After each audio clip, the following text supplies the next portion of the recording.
सभी स्टूडेंट बैठ जाओ। पिछले क्लास में क्या बात हुआ था? यस, रिलेशनशिप जो ह्यूमन बीइंग प्ले करता है, करेक्ट।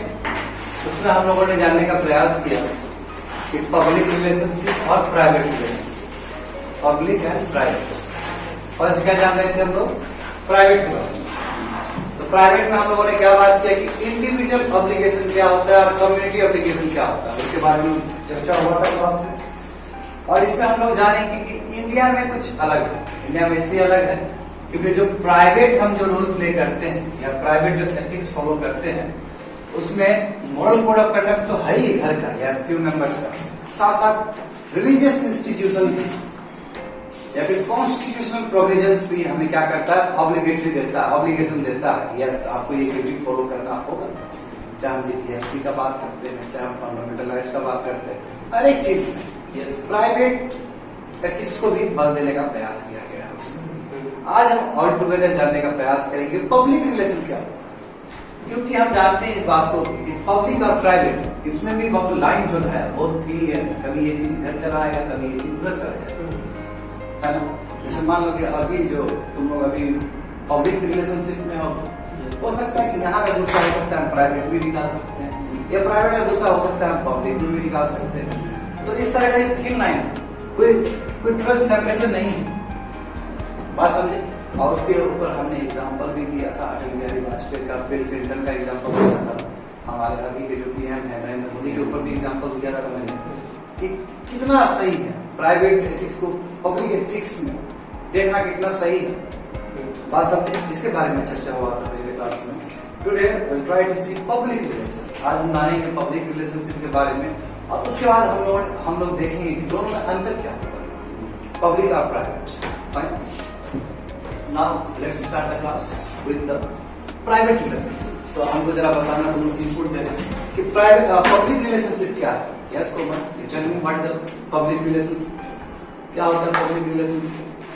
पब्लिक रिलेशनशिप ये इंडिविजुअल नहीं है और एक पूरा होल सोसाइटी से जो रिलेशनशिप, होल सोसाइटी से बात ही कुछ नहीं है।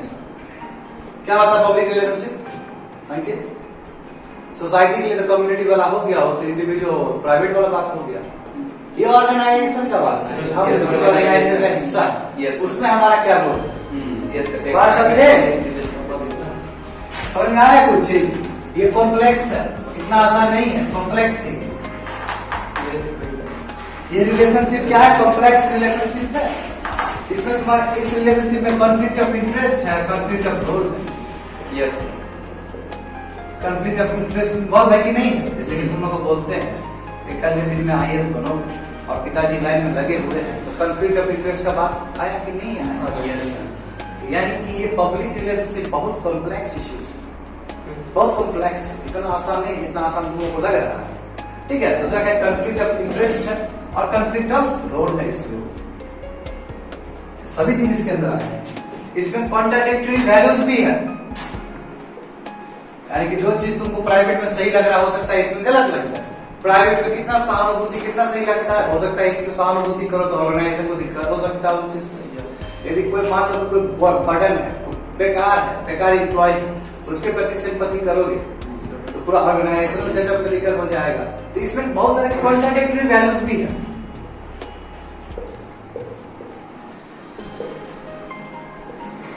अनलाइक योर प्राइवेट रिलेशनशिप, बात समझने का प्रयास करो। It is very important. इसमें जरूरी है कि हम लोग को क्या एक एथिकल स्टैंडर्ड फॉलो करना होगा। We have to follow ethical standard, ethical standard follow करना होगा ताकि हम लोग क्या करें कि ऑर्गेनाइजेशन में ठीक से काम कर सके। Ethical standard for any organization, क्योंकि public relationship is all about your organization, जिस ऑर्गेनाइजेशन में हम काम कर रहे हैं। बात समझिए, जैसे ब्यूरोक्रेसी क्या एक ऑर्गेनाइजेशन है, TCS क्या एक ऑर्गेनाइजेशन है, कैपजेमिनी क्या एक ऑर्गेनाइजेशन है। तो उस ऑर्गेनाइजेशन में हम अपना परफॉर्म कैसे कर रहे हैं, अपना वर्क कैसे कर रहे हैं। It is all about your public relationship. हमारे कॉलीग के साथ हमारा रिलेशन कैसा रहेगा, हमारे बॉस के साथ हमारा रिलेशन क्या रहेगा, all about your public relationship. बात समझ? यस। तो कहने का मतलब क्या हुआ कि इंटीग्रिटी सबसे important part public relationship. Integrity यानी कि काम करने का जो सोच है, काम करें। इंटीग्रिटी से बाकी सब एथिकल वैल्यूज डिराइव होते हैं। ठीक से समझोगे, इंटीग्रिटी मतलब क्या है कि हम अच्छे से काम करें, बिना, हाँ बिल्कुल, बिना कोई लाग लपेट का काम करें। Integrity is a very very important factor for your public relationship. Very बात समझे क्यों? क्योंकि इंटीग्रिटी से केवल हमारा सेल्फ कॉन्फिडेंस नहीं आता, सेल्फ कॉन्फिडेंस तो बढ़ता ही बढ़ता है। सही बात है, हमारे पास अच्छा सोच हो, सही काम करने का तौर तरीका हो, automatically you have self confidence मिलता है। उतना ही नहीं प्लस तुमको प्रोफेशनल सर्वाइवल भी मिलता है। यस, हम प्रोफेशनली आज हमको इतना टीसीएस पैसा दे रहा है तो हम उसको बैक करेंगे अपने काम से, अपने सर्विस से। तो इससे तुम्हारा सर्वाइवल रेट भी बढ़ जाता है। यस, उस ऑर्गेनाइजेशन में टिके रह सकते। That is the beauty of public relationship. समझने का प्रयास किया तुम लोगों ने। अब यहाँ पे वैल्यूज का बात होगा, ठीक है? तो यही चीज है कि पब्लिक रिलेशनशिप, बता दो, पब्लिक रिलेशनशिप बहुत ही कॉम्प्लेक्स इश्यूज है, बहुत ही कॉम्प्लेक्स इश्यू है। इसमें बहुत सारी चीज है जहां पे कंफ्लिक्ट ऑफ इंटरेस्ट होता है, कंफ्लिक्ट ऑफ रोल होता है। इसके अंदर बहुत सारा कॉन्ट्राडिक्टरी वैल्यूज भी है, जो प्राइवेट में कुछ और लग रहा है, यहाँ पे कुछ और। इसके लिए पब्लिक रिलेशनशिप को ठीक करने के लिए एथिकल स्टैंडर्ड है तुम्हारे पास, ताकि उस ऑर्गेनाइजेशन में ठीक से बने रहो, उसका ठीक से तुम प्रोडक्टिविटी दे सको, और प्रोडक्टिविटी दो उस हिसाब से तुमको ऊपर से सैलरी दिया जाएगा, हाँ, या कोई भी काम दिया जाएगा। Integrity is a very, very utmost important thing so far public relationship is concerned, because it gives you a self-confidence, self-reliant, correct? As well as it gives you a survival chance so that you can stick with your professionalism. अपने professionalism से क्या करेंगे? हम stick रह सकेंगे। Yes, हम worker है, हम एम्प्लॉय है। Yes, I have to do my duty. That comes from your integrity. That is all about your public relationships. अब बात करेंगे क्या क्या वैल्यूज जो दोनों रिलेशनशिप के लिए इंपॉर्टेंट है, पब्लिक और प्राइवेट, जो कि सब जानते हो। इंटीग्रिटी, घर में भी इंटीग्रिटी का आवश्यकता है, ऑनेस्टी का घर में भी आवश्यकता है, ये सभी चीज। और उसके बारे में हम नेक्स्ट जब चैप्टर पढ़ा रहे होंगे, नेक्स्ट चैप्टर क्या ह्यूमन वैल्यूज है, ठीक है? ह्यूमन वैल्यूज के बारे में ही बताएंगे यहाँ पे। उसको हम ब्रैकेट खोलेंगे नहीं, या फिर नेक्स्ट क्लास में खोल सकते हैं। वो प्योरली तुम्हारा सेकंड चैप्टर का बात समझे? बताओ, किसी को डाउट है? इसमें तो एक डाउट है, ethical dilemma, conflict of interest और डिफरेंट है दोनों। दोनों डिफरेंट है, बिल्कुल डिफरेंट है दोनों। एथिकल डायलेमा मतलब क्या होगा? इसको चुनेंगे, उसको चुनेंगे। कॉन्फ्लिक्ट ऑफ इंटरेस्ट का मतलब क्या होगा? ये काम कर रहे हैं इस ऑर्गेनाइजेशन में, यही पहले काम करेंगे। प्राइवेट है तो प्राइवेट ही पहले काम करेंगे, प्रोफेशनल एथिक्स उसमें नहीं लाएंगे। तो अपने एथिक्स में सिमट कर रहना, that is a conflict of interest ना हो। कंफ्लिक्ट ऑफ इंटरेस्ट मतलब क्या? दोनों एथिक्स टकरा रहा है, वो नहीं टकरा। मैं यहाँ पे पब्लिक रिलेशनशिप में टकरा सकता है, दोनों कोलाइड कर सकता है, चांसेस है। समझ रहे हो ना? जैसे कि मान लो कि यहाँ पे मेरा भाई ग्रेड से क्लास कर रहा है, मैं ये जो चीज हो रहा है पब्लिक रिलेशनशिप वाला बात, हो सकता है कि प्राइवेट वाला चीज टकरा जाए, उसको हम फेवर करते जाना, चांस रहता है बहुत ज्यादा कंफ्लिक्ट ऑफ इंटरेस्ट होने का। बात समझिए, कॉन्ट्राडिक्टरी वैल्यूज है, इसमें वैल्यूज कॉन्ट्राडिक्ट करता है बहुत सारा चीज। जस्ट यही एग्जांपल्स दे सकते हो। सो इसलिए it has to be have ethical standard in order to maintain integrity, in order to maintain integrity in an organization. बात समझे? कोई दिक्कत है किसी को? कोई दिक्कत है तुम लोगों को? Now we try to see values that are essential parts of your public as well as private relationship. लिखते रहो, we'll very slow and we'll try to have more people.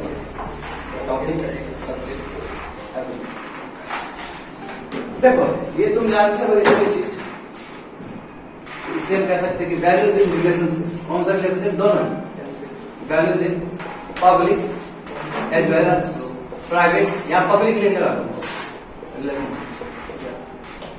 अब क्या क्या वैल्यूज की आवश्यकता है जानते हो? Equality, very very important. Equality एक वैल्यू है, होना बहुत जरूरी है ना? इक्वल चांस टू एवरीवन, दोनों में ही इंपॉर्टेंट। पब्लिक में भी रहेंगे तो yes, I have to give equal value to my subordinate officer also.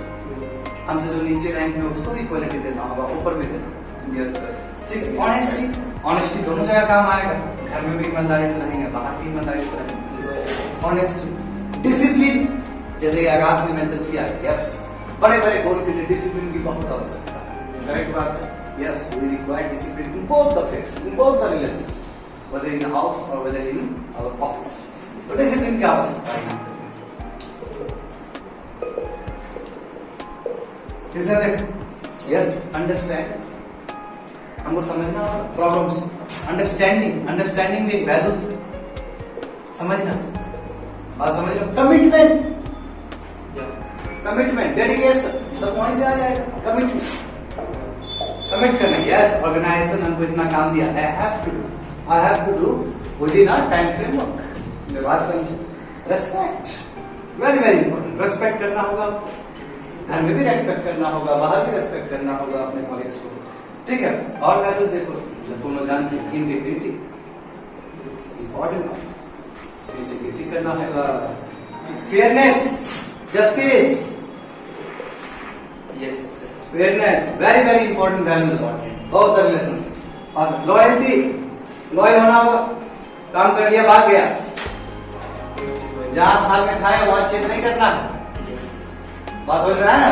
Loyalty होना होगा,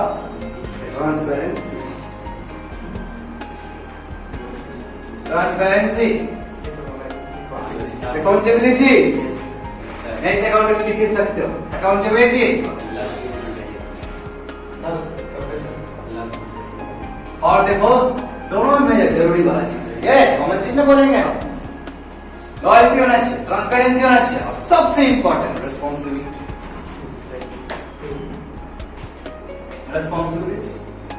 और भी हो सकता है बहुत सारी चीज, जो दोनों ही ऑर्गेनाइजेशन में काम आए, दोनों ही रिलेशनशिप में काम आए, ये सब जगह काम है। ये जितना भी चीज बताया हूं, ये दोनों public as well as private relationship दोनों में जरूरत है। होप सो समझ में आ गया होगा। लव कंपैशन नहीं लाए, लव ऑफ कंपैशन तो नहीं होता है ऑर्गेनाइजेशन। तो ऑर्गेनाइजेशन में आपका काम लॉयल्टी से होता है, रिस्पेक्ट से होता है, कमिटमेंट से होता है। ज्यादा हम सबऑर्डिनेट को ज्यादा लव करें तो काम क्या करेगा? वर्क को लेकर क्या बोले? वर्क को लेकर। प्राइवेट, पब्लिक में क्या है जो ऑर्गेनाइजेशन सेटअप कर दिया है, एथिकल स्टैंडर्ड वही फॉलो करना होगा। बात समझे? यहाँ पे हम देखने का प्रयास करेंगे कि क्या डिफरेंस किसके बीच में, पब्लिक और प्राइवेट में। समझ गए? That's very very important. ये तुम्हारा कोर टॉपिक है। लास्ट देख लो, पहला वाला, ठीक है। We are on the verge of completion of our first chapter, ठीक है। लास्ट में चैप्टर भी हो रहा है। कितना नंबर है सिलेबस? सिलेबस 8 9 सिलेबस है। यस, नंबर संख्या करो तो 9 है कि स्टडी को ऐड करके देखो जरा, 8 है कि 9 है, देखो जरा 8 1 हम कंप्लीट करते हैं। मिटा दें इस चीज को। यस,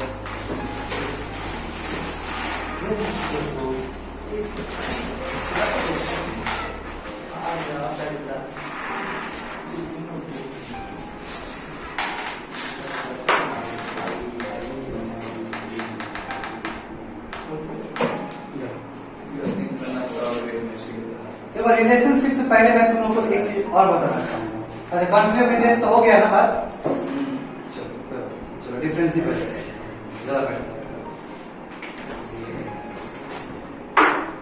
तो यहाँ डिफरेंस ऐसे एक कलम बना ज्यादा बेटर। डिफरेंसेस विच यहाँ पे लिखो, यहाँ लिखो ना तुम लोग, प्राइवेट रिलेशनशिप्स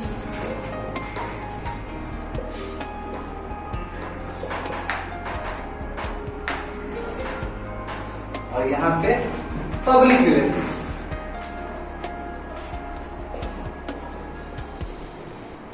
फुल्ली ठीक। तो नंबर 1 लेट्स से अब प्राइवेट रिलेशनशिप में क्या होता है? नॉट, देखो ये प्राइवेट क्या है, क्या तुम लोग बताओ क्या हो सकता है प्राइवेट और पब्लिक रिलेशन में अंतर क्या हो सकता है बताओ? इट कैनॉट बी चूजन, ये हम चूजन नहीं करते, बाय इनहेरिटेंस मिलता है हमको। हम किसी का भैया हो गए, हम तो चूज नहीं किए, कैनॉट बी चूजन। ये तो मोस्ट क्या है, मोस्ट का ये इनहेरिटेंस होता है। यदि हमारा अपना भाई है, सौतेला भाई है तो डिफरेंट बात हो गया। यस तो मोस्टली क्या होता है, ये इनहेरिटेंस होता है, इनहेरिटेंस। बात समझे? यानी कि कैन बी चूजन, आप चूज नहीं कर सकते, ये इनहेरिटेंस ही है। और मोस्टली लगा है, समझ लो कुछ कुछ एक्सेप्शन भी होता है कि हम जब किसी को वो रख लिए तो एडॉप्शन रख लिए तो थोड़ा नेचर अलग प्रोसेस होता है, इसलिए मोस्टली वर्ड लगा है, उसको भी ध्यान रखते। बात समझे? दूसरा देखो, ठीक उल्टा, ये क्या कैनडी चूजन, आप चूज कर रहे हैं ना ऑर्गेनाइजेशन में जाना है, फिर आप पढ़ाई लिखाई करते हैं, यस ये चूजन है, कैन बी चूजन हो सकता है। बात समझे? Can be chosen. अब कभी कभी इनहेरिटेंस भी हो सकता है, पिताजी का नौकरी है मिल गया तुमको, और कभी कभी नहीं हो सकता है, तो मोस्टली नॉट इनहेरिटेंस। ये आपको विरासत में नहीं मिलेगा ये चीज, अनुकंपा पे मिल जाता है इसको। ठीक है, मोस्टली नॉट इनहेरिटेंस। मेरे ऑफिस में तो सब वही है। ठीक है, ये क्या होता है, लॉन्ग लास्टिंग होता है ना ये relationship. Yes sir, long lasting. भाई आज है तो वो बुढ़ा तक भाई रहेगा, ठीक है। और मान लो कि हाँ चलो लॉन्ग लास्टिंग हो गया, ये लॉन्ग लास्टिंग रहेगा क्या? नहीं होगा। अब देखो ये भी समझ आया, लॉन्ग लास्टिंग रहा, प्लस मान लो कि यहाँ पे कोई फेलियर हो रहा है या फिर इम्परफेक्शन हो रहा है, तो इससे ज्यादा दिक्कत नहीं हो रहा है रिलेशनशिप, क्योंकि बोलता है भाई भाई का ही काम आता है, कितना ही बदमाश हो। यस ठीक है, तो ये इसमें एक्सक्यूज मिल जाता है इस चीज का, और रिलेशन बना रहता है फिर भी। सही बात है ना? Yes. एक्सक्यूज मिल गया, एक्सक्यूज मिल जाता है। भाई ये चीज यहाँ पे नहीं है, यदि यहाँ पे फेलियर हो गया, लेट्स से यहाँ पे फेलियर हो गया किसी ऑर्गेनाइजेशन में, प्लस इम्परफेक्शन हो गया, निकाल देता है, इफेक्ट मिला के मारे को। नो एक्सक्यूज, कोई एक्सक्यूज नहीं, भाग जाओ, कोई एक्सक्यूज नहीं, ऑर्गेनाइजेशन से आपको निकाल दिया जाएगा। सही बात है? सही बात है कि नहीं? तीसरा नंबर, अब देखो इसमें क्या कि जो पीपल तुम्हारे इर्द गिर्द रहेंगे, इसमें जो पीपल तुम्हारे आसपास रहेंगे, उसका जो वैल्यू सिस्टम है सेम है, फैमिली का है, सोसाइटी का है, सोचने का तौर तरीका सेम रहेगा। तो people around us, around this relationship are similar in value system, similar in value system, value system सबका सेम रहेगा। सही बात है? मगर इसमें ऐसा नहीं रहेगा, तुम कहीं और जगह से हो, तुम्हारा सबऑर्डिनेट कहीं और जगह से है, तो इसमें जरूरी नहीं है कि तुम्हारा क्या हो गया अलग रहेगा। बात समझे? इसमें अलग, इसमें क्या कि क्यों, क्योंकि आप you can't control, cannot control temperament of others. यहाँ तो तुम कंट्रोल कर रहे हो, इसलिए सिमिलर सिस्टम है, पिताजी कुछ बात की है, तुम बात करके उनको सुलझाते हो, कॉलेज के साथ नहीं कर सकते। Cannot control temperament of others, इसलिए सेम वैल्यू सिस्टम नहीं होगा। Cannot control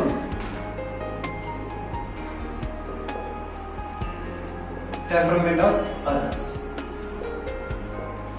इसलिए no similar value system, no similar value system।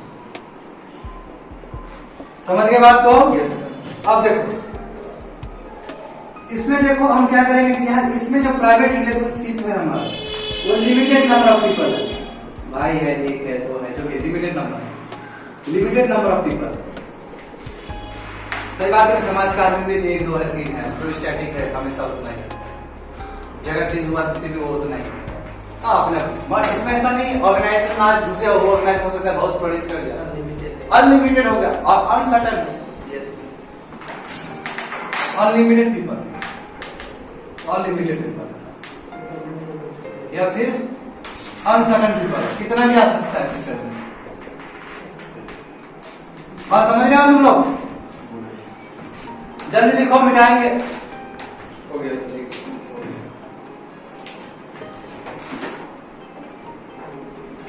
कर नोट्स बना लेते हो तुम? यस सर, कल दिखा दो। ठीक है, नहीं नोट्स तुम अपने लिखो ना, तुम मत दिखाओ, नोट्स चेक करेंगे क्या तुम।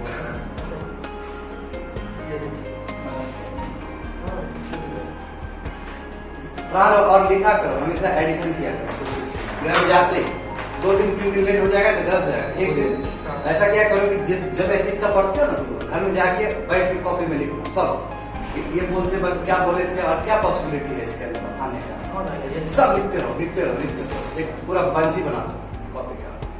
इतना करेगा भूल जाएगा सब चीज। पसंद है कोड वर्ड में लिखा रहे सभी चीज, तो है ना। ये मेरा स्ट्रेटेजी रहता था इस तरह से पहले बिठाते इस चीज को।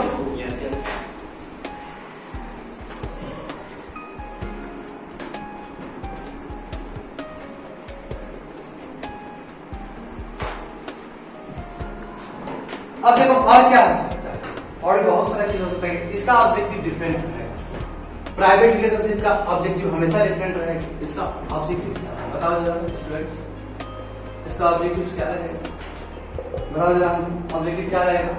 अफेक्शन, लव, है ना। लव रहेगा तुम्हारा, इंटीमेसी यानी क्लोजनेस, और क्या लव, केयर एक्सेट्रा ये रहेगा। मैं यहाँ ऐसा रहेगा, यहाँ ऐसा नहीं रहेगा। ये मैटेरियल ग्रेड, जितना काम करेंगे ऑर्गेनाइजेशन उतना आपको सैलरी मिलेगा। यहाँ लव अफेक्शन काम नहीं करता, बात समझ। यहाँ का जो ऑब्जेक्टिव है, नंबर लिख लेना क्या 5th है।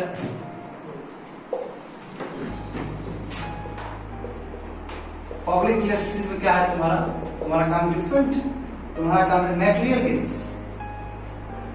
कितना मिलेगा, कितना बोनस मिलेगा, कितना सैलरी मिलेगा, पावर, किस पोस्ट पे है पावर।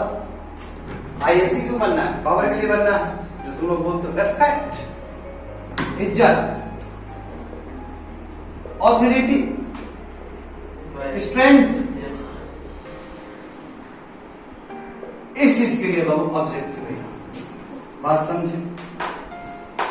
अब ये देखो 6th नंबर यहां से देख सकते हो कि इसका ड्यूटीज क्या है।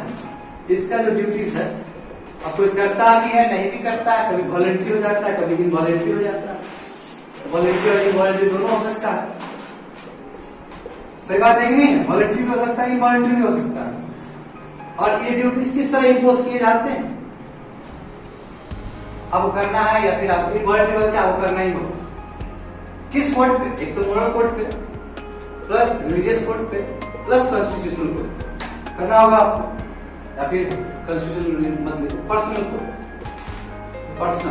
पर्सनल तुम्हारा बिलीफ सिस्टम, हम बच्चे हैं तो पिता का बात मानना चाहिए, सो बात समझे। तो मॉडल कोड हो गया, पिताजी को फिक्स कर रहे हैं, ये तुम्हारा रिलीजियस कोड हो गया, तो ये ड्यूटीज होगा। मैं यहाँ ड्यूटीज अलग है, इसका ड्यूटीज क्या है? ऑर्गेनाइजेशन का जो ड्यूटीज होगा वो होगा, यानी कि यहाँ का ड्यूटी क्या है? फिक्स है। अब करना ही होगा काम नहीं करोगे तो आपको मार्क हटा दिया जाएगा, ठीक है। क्योंकि इसके लिए आपका क्या होता है, इम्पोज किया आता है, एक अपना ही एथिकल स्टैंडर्ड कोड होता है, एथिकल कोड होता है अब ऑर्गेनाइजेशन। इसलिए यूपीएससी का हम पढ़ते हैं, सिविल सर्विस कोड पढ़ते हैं, इलेक्शन कमीशन का हम मॉडल कोड जानते हैं, पॉलिटिकल पार्टी को फॉलो करना होता है, क्योंकि पब्लिक रिलेशनशिप में अपना फंक्शन डिस्चार्ज करना है। तो समझ गए ये डिफरेंस, ये सभी चीज डिफरेंस और समझ में आ गया होगा तुम लोगों को। तो थोड़ा पब्लिक रिलेशनशिप को और जानते हैं। Public relationship is all about your management. एक ऑर्गेनाइजेशन हम कैसे मैनेजमेंट करेंगे, बात समझे। तो मैं थोड़ा सा पब्लिक वर्ड को और तोड़ के बताता हूँ कि होता क्या है। प्राइवेट को समझिए क्या, पब्लिक को थोड़ा और तोड़ के बताता हूँ। ये समझिए बात, क्योंकि इसका दायरा बहुत बड़ा है पब्लिक का। लेकिन ये समझ में आ गया रस?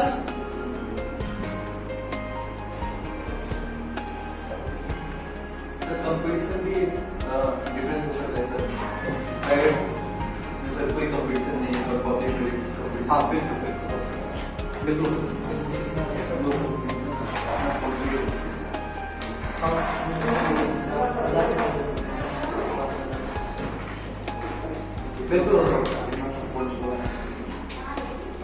तुम बोले थे ये बोला नहीं जा रहे, सही बोले और कहा जा रहे तुम लोग अपने कॉन्फिडेंस मसाला खाने तो पब्लिक रिलेशनशिप के बारे में थोड़ा और जानने का प्रयास करें, इसको थोड़ा देखने का प्रयास करें कि इसका दायरा कहां तक जा सकता है। देखो इसमें पब्लिक रिलेशनशिप में बहुत सारे शेयर होल्डर्स हो सकते हैं। जैसे तुम्हारा इसमें गवर्नमेंट हो सकते हैं, ठीक है, गवर्नमेंट आ सकता है इसमें तुम्हारा कंज्यूमर्स आ सकता है, ठीक है, इसमें तुम्हारा एम्प्लॉयज आ सकता है, ठीक है, इसमें तुम्हारा मीडिया आ सकता है, इसमें और भी बहुत सारे स्टेक होल्डर आ सकते हैं। ये सब तुम्हारा किसका पार्ट है? पब्लिक रिलेशनशिप का पार्ट है। देखो public relationship is all about your management function. ये क्या है? Management function. किस तरह मैनेज कर रहे हैं, ये मैनेजमेंट फंक्शन। बात समझे? ये management function. It is all about your communication channel. ये कम्युनिकेशन चैनल है, ये कम्युनिकेशन चैनल किसके बीच में? एक मैनेजमेंट एंड पर्सनल के बीच में मैनेजमेंट जो मैनेज कर रहा है, ऊपर बैठा हुआ हेड पे, एंड पर्सनल जो कर्मचारी है, उसके बीच में क्या संवाद हो रहे हैं, वही पब्लिक रिलेशनशिप है। और इस हिसाब से तुम्हारा ऑर्गेनाइजेशन फ्लरिश करेगा या फिर नीचे जाएगा, ठीक है। ये टू वे ऑफ कम्युनिकेशन। क्या ये टू वे ऑफ कम्युनिकेशन? इसलिए यहां कहते हैं कि अकाउंटेबिलिटी की जरूरत है, ट्रांसपेरेंसी की जरूरत है। बात समझ रहे हो? ये टू वे ऑफ कम्युनिकेशन है, ठीक है, अंडरस्टैंडिंग है हर एक कुछ। अब देखो एक इसका एग्जांपल बताता हूं, क्योंकि ये टॉपिक थोड़ा वेग था, इसलिए PCRA जो यूनाइटेड स्टेट्स ऑफ अमेरिका का तुम्हारा जो PCRA इसका नाम है, ये तुम लास्ट चैप्टर में पढ़ोगे जब बताऊंगा इसके बारे में। ये लिख सकते हो public relation and communication association, and communication association, ठीक है। ये तुम्हारा किसका? यूएसए का। इसने कोशिश किया कि हम क्या करें, एक एथिकल स्टैंडर्ड फिक्स करें पब्लिक रिलेशनशिप के लिए। इसने प्रयास किया और यहां पे इसने क्या किया कि इसने गाइडलाइंस दिया है अपने एम्प्लॉयज गाइडलाइंस। ये अलग बात है कि वर्ल्ड लेवल पे इसका उतना इम्प्लीमेंटेशन नहीं है, मगर क्या होता है पब्लिक रिलेशनशिप, क्या होता है एथिकल स्टैंडर्ड एक ऑर्गेनाइजेशन पर रहते हो। तो ये PCRA यानी public relationship and communication association of US, उसने प्रयास किया है कि ऑर्गेनाइजेशन में कोई काम करने जाता है उसको क्या चीज फॉलो करना चाहिए। It gives guidelines to its members, to its members को गाइडलाइन दिया गया कि आप you have to follow this things. Educate management जो ऊपर है इसको भी एजुकेट करना, एजुकेट मैनेजमेंट, ठीक है। और public relationship standard, public relationship standard क्या होना चाहिए वो आप मैनेजमेंट को भी सिखा रहे हैं, एजुकेट कर रहे हैं, ट्रेनिंग दे रहे हैं उसको। और यहां पे इसने डिफरेंशिएट करने का प्रयास किया, differentiate between public relation versus your private relationship. दोनों में क्या डिफरेंस है वही दिखना है। तो वर्ल्ड यूएस में जो घटना घटित होगा वो सबके लिए इंपॉर्टेंट हो जाएगा। तो वर्ल्ड का यूएस जो PCRA है, public relation and communication association, उसने आईना दिखाने का प्रयास किया कि पब्लिक रिलेशनशिप में हमें कैसा रहना चाहिए।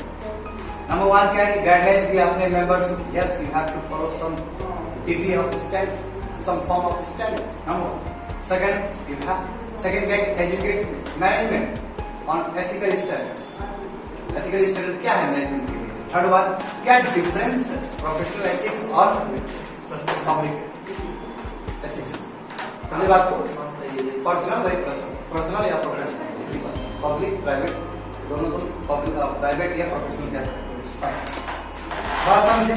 और यहीं से एक नई चीज आगाज हुई, यहीं से नया चीज आगाज हुआ एथिकल वैल्यूज का। क्या क्या आपको करना चाहिए, इसे पूरी तरीके से जो प्रिस्क्राइब किया है, एडवोकेसी करना, advocacy. Number 1 point, honesty, loyalty,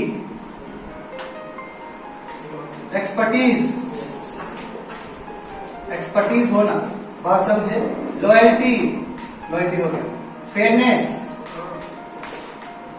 ऐसा यही सब चीज सिखाया, क्योंकि बहुत डिफिकल्ट हो जाता है, क्योंकि इसमें रियलाइज किया very difficult to balance, professional ethics and personal ethics. Professional ethics और पर्सनल एथिक्स को बैलेंस करना बहुत मुश्किल हो जाता है। इसलिए इसने एक स्टैंडर्ड लाया है। Yes, you have to follow this principles. ये प्रिंसिपल आप फॉलो करोगे, ये जो डिफरेंस है वहां से आप हट सकोगे। बात समझ? उसके बाद बताइए तुमको कंफ्लिक्ट ऑफ इंटरेस्ट का ही बात करता है ना। पब्लिक जैसे कि जस्ट बोले हैं कि कंफ्लिक्ट ऑफ इंटरेस्ट का बात होगा, कंफ्लिक्ट ऑफ इंटरेस्ट का बात होगा, रोल का बात होगा। ये भी बताता है कि जब कंफ्लिक्ट ऑफ इंटरेस्ट हो तो आपको क्या करना चाहिए। पहले आपको पब्लिक रिलेशनशिप देखना चाहिए, तब जाकर प्राइवेट देखोगे। सभी चीज के बारे में बात करता है। बात समझे? और उसके बाद भी बहुत सारे तुम्हारे आए थे, जैसे नोलन प्रिंसिपल्स, और मैं तुमको बताता हूँ नोलन प्रिंसिपल्स क्या है। ठीक, एक कमेटी बना था उस समय 1994 में, एक कमेटी स्टैंड हुआ था, ये तुम्हारा नोलन कमीशन है। वेरी इसके बारे में तुम जानोगे बाद की क्लास में भी, जब तुम्हारा 7th जब चैप्टर पढ़ा रहे होंगे उस समय भी नोलन कमीशन के बारे में बताया। नोलन कमीशन में क्या है तुम्हारा 7 प्रिंसिपल, 7 प्रिंसिपल, उसी को बोलते हैं Nolan principle. That is very essential for public relationship. बात समझे? जैसे कि ये देखो, अभी ये पीसीआरए एसोसिएशन पढ़ा है, उसका नोलन प्रिंसिपल्स, इसमें 7 प्रिंसिपल्स का बात होगा। ये किस लिए? ताकि तुम्हारा पब्लिक रिलेशनशिप अच्छे से चल पाए। इसके लिए क्या क्या वैल्यूज तुम्हारे अंदर होना चाहिए? Should I know this?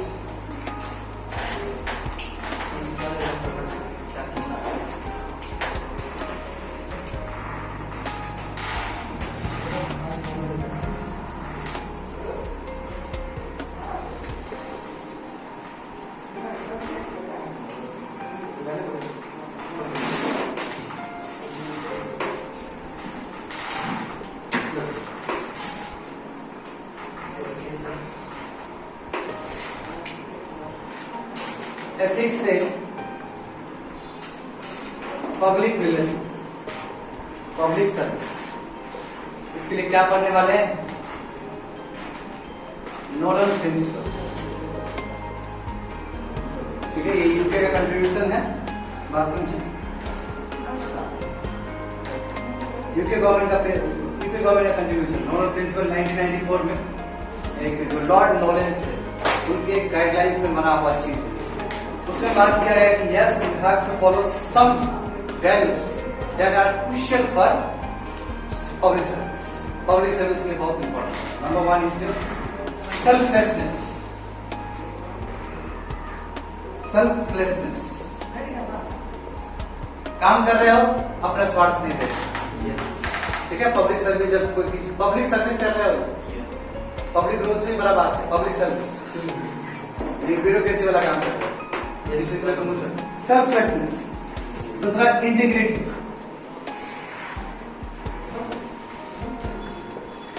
तीसरा ऑब्जेक्टिविटी, चौथा accountability,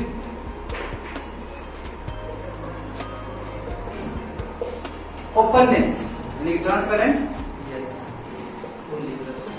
honesty, and last one, that is a very important, leadership. ये 7 प्रिंसिपल 1, 2, 3, 4, 5, 6, 7 यही 7 प्रिंसिपल क्या कहलाते हैं? Nolan principles. That is almost important for your public service. Next class में जानेंगे इससे रिलेटेड कुछ और भी चीज। That's it for today's class. ठीक है, मगर तुम लोग से हम थोड़ा ओपिनियन ले लेते हो, बता दो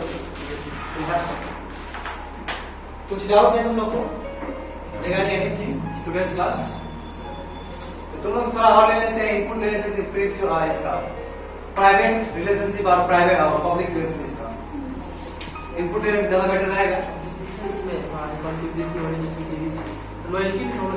नहीं, जो प्रिंसिपल दिया गया वही प्रिंसिपल बोलेगा ना। जो दिया गया ऊपर से, जो 1994 में कमेटी बना था, वो जो बोलेगा वही भी मुझे आपको पढ़ना, मैं ऐड थोड़ी करना। बात बता दें, इसका एक्रोनिम, इसका वो होता है, शॉर्टकट होता है तरीका याद करने का। that I will tell you. Yes. ताकि ये साथ बढ़ गया ठीक है। आएंगे नेक्स्ट क्लास बात करेंगे कि किसी को थोड़ा सा खींचेंगे देन वी कर अच्छा ये स्टैटिक है सर। हाँ Yes, sir. तब कंक्लूड कर देंगे। हाँ तुम लोग बोलो कुछ प्राइवेट और पब्लिक में कुछ इनपुट देना चाहते हो जो कि कितना बताया डिफरेंस बताओ जरा। 6 क्या तुम नया ऐड करना चाहते हो कुछ चीज हाँ बहुत सारा बोलो जरा बहुत सारा एक सारा एक ही बोल दो तो आगे से कंपटीशन में कैसे हो सकता है। Very good. हाँ तो प्राइवेट रिलेशनशिप ऐड करते जाना तुम पब्लिक रिलेशनशिप यहाँ नो कंपटीशन यहाँ कंपटीशन होगा यहाँ सिंपैथी केयर अफेक्शन केयर होगा यहाँ पे नो सिंपैथी और बताओ क्या हो सकता है और सर प्राइवेट में नो स्टैंडर्ड रूल, पब्लिक में standard rule. No standard rule इसमें standard ethical rule standard privacy openness इसमें नो हाँ इसमें ओपननेस होगा इसमें उतना openness not so much openness होगा उतना नहीं होगा you have to perform some duty हो गया खत्म हो गया बताए थे ना उसने इसमें क्या होगा अभिषेक इसमें ये पॉइंट को भी लिखना है तुम लोग को ऐसे वो करने वाली बात नहीं है ऐसे बैठने नहीं है लिखना है इसमें पॉइंट को क्या होगा और क्या होगा हाँ इससे सर ऐसा तो कर सकते हैं सर मतलब देखो का क्षमता thinking process away from public के निगरानी से दूर रहोगे। हाँ ये सर ओरिजिनल सीसीटीवी कैमरा में नहीं रहोगे इवोल्यूशन था ठीक है ना। ये क्या रहोगे ये तुम्हारा पब्लिक एज रहेगा प्राइवेसी का पब्लिक तुमको देख रहा है पब्लिक है यानी कि लोग की निगरानी में रहो। बात समझे समझ में आया इसमें तुमको इसमें आप क्या एक्सपेक्टेशन करेंगे इसमें हम एक्सपेक्टेशन करते हैं केयर लव वही चीज और इसमें हम केयर वैसा नहीं करते इसमें हम क्या करते हैं इसमें हम फेथ और ट्रस्ट का करते हैं फेथ होना चाहिए इसमें क्या करते हैं फेथ होना चाहिए लॉयल्टी होना चाहिए लॉयल्टी होना चाहिए यही नहीं एक्सपेक्ट करते हैं कि हमारा जो सबऑर्डिनेट हो वो क्या करे फेथ रहे उसमें लॉयल्टी रहे इसमें क्या है केयर कंपैशन लव सिंपैथी ये सब चीज रहेगा। इसका जो कम्युनिकेशन रहेगा इनफॉर्मल कम्युनिकेशन होगा कि इतना बैठ के सो के पूछ सकते हो बात कर सकते हो और इसमें क्या है फॉर्मल कम्युनिकेशन हो जाएगा। बात समझ में आया यस सर फ्रीडम इसमें फुल फ्रीडम उसमें नो फ्रीडम बहुत अच्छा। हाँ सर जैसे माइंड डेवलप करिए सर डेवलपमेंट के लिए यहाँ पे फुल फ्रीडम हाँ इसमें नॉट सो मच ठीक है हो सकता है लिख लो फटाफट वहां पे बैठ के यही हुआ extra yes extra you can add anything बहुत ज्यादा तुम यूज कर सकते हो एक्स्ट्रा। ताकि समझ में आए चीज प्राइवेट में म्यूचुअल अंडरस्टैंडिंग हो सकता है प्राइवेट में हाँ अंडरस्टैंडिंग वेरी गुड इसमें अंडरस्टैंडिंग नहीं होगा ये अंडरस्टैंडिंग होगा इसमें होगा अंडरस्टैंडिंग कॉमन वैल्यूज है बताए थे उस समय अंडरस्टैंडिंग कॉमन वैल्यूज है। और बताओ कुछ हो सकता है और हो सकता है हाँ बोलो हो सकता है बताओ सर जैसे यहाँ फैमिली में मतलब कुछ भी सोचने के लिए इंडिपेंडेंस देता है लेकिन यहाँ रूल बेस्ड है पब्लिक हाँ ये भी बेस्ट हाँ तो वो हो तो गया फ्रीडम उसी में आ गया। हाँ उसी में आप वहाँ से छूटे और बताओ कुछ ऐसा कोई खास बात इसमें हेल्पिंग नेचर वहां पर मिसिंग है जो सिंपैथी में आ जाएगा। हाँ बोलो ये चेंजिंग हो अनचेंजिंग चेंजिंग किस कॉन्टेक्स्ट में बोलना चाहते हो कोई डिसीजन या तो जैसे हाइट कोई डिसीजन ये देखो ये अच्छा बोला, ये चेंजिंग है इसमें, हाँ अच्छा बोला है। डायनामिक कुछ घर घर पे नए नए सिचुएशन आ गए, ये स्टैटिक। पूरा भी स्टैटिक नहीं रहेगा, क्योंकि नए नए ऑर्गेनाइजेशन नए नए प्रॉब्लम्स भी आते हैं, मतलब काम करने का तौर तरीका रहेगा वो स्टैटिक ही रहेगा। इसमें ऑल टुगेदर डिफरेंट भी हो सकता है। नहीं आ जाएगा। ठीक है, और क्या हो सकता है? नहीं, एक इससे नहीं कह सकते रिलेशनशिप एक जेनेटिक ये नहीं है। बात समझे? Yes, sir. That's it for today's class. Hope so समझ आ गया होगा। Thank you.